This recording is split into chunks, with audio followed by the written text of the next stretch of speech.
ठीक आहे. तर बघा, ह्युमन इव्हॉल्युशन मानवी उत्क्रांती हा शेवटचा मुद्दा घेतो आपण या धड्यातला.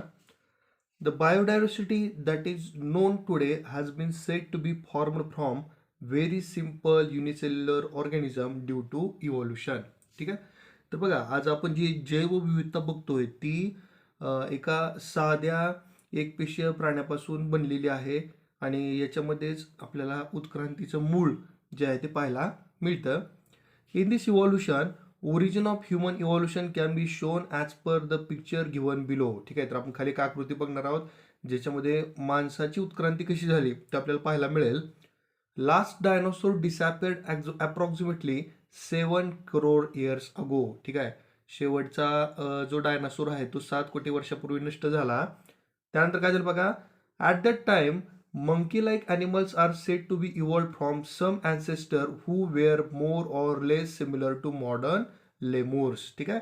त्यानंतर काय झालं बघा, तर लेमूर सारख्या असणाऱ्या प्राण्यापासून आजच्या काळात दिसणारे जे माकडासारखे प्राणी आहेत त्याच्यापासून ते विकसित झाले असतील असं वाटतंय त्यांना. ठीक आहे, असं असावं. This tail of this monkey like animals of Africa is said to be disappear about 4 crore years ago. ठीक आहे. आणि या माकडासारख्या दिसणाऱ्या प्राण्यांची जी शेपटी आहे ती 4 कोटी वर्षापूर्वी नष्ट झाली. नंतर काय झालं बघा, they develop due to enlargement in brain, their hands were also improved and thus ape like animals were evolved. ठीक आहे. नंतर काय झालं, त्यांच्या मेंदूचा आकार मोठा झाला व त्यांचा विकास होऊ लागला, त्यांच्या हाताच्या पंजामध्ये सुधारणा झाली आणि नंतर ते एप सारखे प्राणी बनले. त्यानंतर काय झालं बघा, meanwhile these ape like animals reached the south and northeast Asia and finally evolved into gibbon and orangutan. ठीक आहे. नंतर बघा, हे एप सारखे दिसणारे प्राणी जे आहेत ते दक्षिण आणि आग्नेय आशियामध्ये पोहोचले आणि शेवटी त्यांचं रूपांतर गिबन आणि ओरांगुटान सारख्या प्राण्यामध्ये झालं. ओके. देन बघा, इथं आपल्याला तक्ता पाहायला मिळतोय कशा पद्धतीनं मानवाची उत्क्रांती झाली आणि जो कालावधी आहे त्यामध्ये होणारे जे बदल आहेत तो सुद्धा त्यांनी दिलेला आहे. Remaining ape like animals stayed in Africa, from them gorilla and chimpanzees evolve about 2.5 crore years ago. ठीक आहे. आणि राहिलेले जे एप सारखे प्राणी होते ते आफ्रिकेमध्येच राहिले आणि त्यापासून 2.5 कोटी वर्षापूर्वी गोरिला आणि चिंपाजी निर्माण झाले. Evolution of some of the 2 crore old species of apes seem to be occurred in different way. They had to use their hands more for eating food and other work. ठीक आहे. आणि बघा, एपच्या जे काही प्रजाती आहेत किंवा ज्यांचा वेगवेगळ्या दिशेने विकास झाला तो 2 कोटी वर्षापूर्वीचा आहे आणि त्यामध्ये बघा ते त्यांचं हात चा वापर जो आहे तो अन्न ग्रहण करण्यासाठी किंवा इतर कामासाठी अधिक करत असावे असं वाटतंय. ठीक आहे. तर बघा, इथं जर्नी ऑफ ह्युमन जे आहेत किंवा त्याच्यामध्ये होत असलेले बदल जे आहे आणि त्याचा कालावधी सुद्धा आपल्याला आकृतीमध्ये दिसतोय. ठीक आहे. त्यानंतर काय झालं बघा, those ape started to live on land as the forest started to decline due to dry environment. ठीक आहे. आणि हे जे एप सारखे दिसणारे प्राणी आहेत ते झाडावरून जमिनीवरती वास्तव्यास आले कारण बदलत्या हवामानामुळं किंवा कोरड्या हवामानामुळं जंगलं जी आहेत ती नाहीशी होऊ लागली. Their lumbar bones developed in such a way that they started to stand in erect posture in grassland and thereby their hands become available for use anytime. ठीक आहे. आणि त्यांच्या जे कमरेचं हाड आहे ते अशा पद्धतीने बदललं की ते गवताळ प्रदेशात सुद्धा ताट उभे राहू लागले. ठीक आहे. आणि त्यांचे जे हात आहे ते आता काही म्हणजे बाकीच्या कामासाठी सुद्धा मोकळे झालेले त्यांना पाहायला येऊ लागले. ठीक आहे. These first human-like animals with erect posture which were using the hands have evolved about 2 crore years ago. बघा, कालावधी किती मोठा आहे इथं पण. आणि हा असा उभा राहणारा प्राणी जो ज्याचे हात वापरू शकत होता तो 2 कोटी वर्षापूर्वी अस्तित्वात आला. First record of human like animal is with us in the form of Ramapithecus ape from East Africa. Afterwards, this ape grown up in size and become more intelligent, and thus the ape of South Africa evolved about 14 lakh years ago. ठीक आहे. नंतर काय झालं बघा, तर हे मानव सदृश्य प्राण्यांची आपल्याकडली सर्वात पहिली नोंद कुठली आहे तर आफ्रिकेतील रामापिथियस ॲप. ठीक आहे. आणि हा जो ॲप आहे पुढे आकाराने मोठा झाला, तो अधिक हुशार झाला आणि 40 लाख वर्षापूर्वी दक्षिण आफ्रिकेतील ॲपचा विकास झाला. ठीक आहे.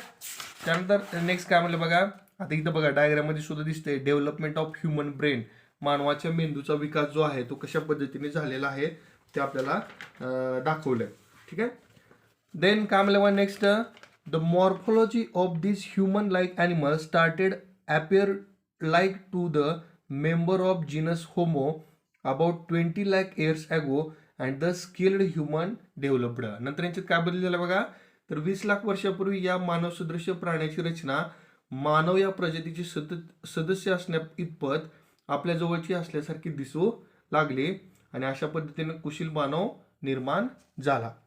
About 15 lakh years ago human walking with erect posture was evolved. ठीक आहे. आणि 15 लाख वर्षापूर्वी ताठपणे चालू शकणारा माणूस जो आहे तो विकसित झाला.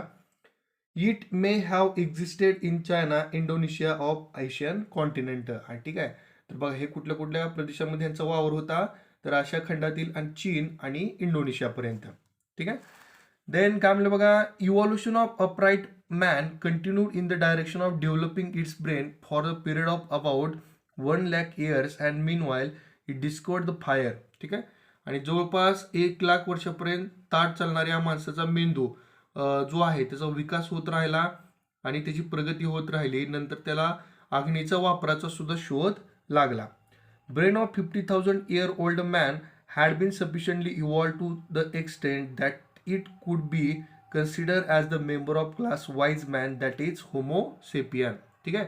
आणि 50,000 वर्षापूर्वी या मानवाचा मेंदू जो आहे तो अगदी पुरेपूर आणि व्यवस्थित असं विकसित झाला आणि जी बुद्धिमान मानव जी आपली जी कॅटेगरी आहे होमोसेपियन याचा सदस्य तो बनला.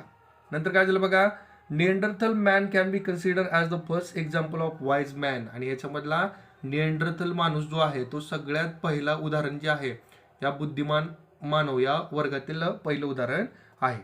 त्यानंतर the Cro Magnon man evolve about 50,000 years ago and afterwards this evolution had been faster than earlier. ठीक आहे.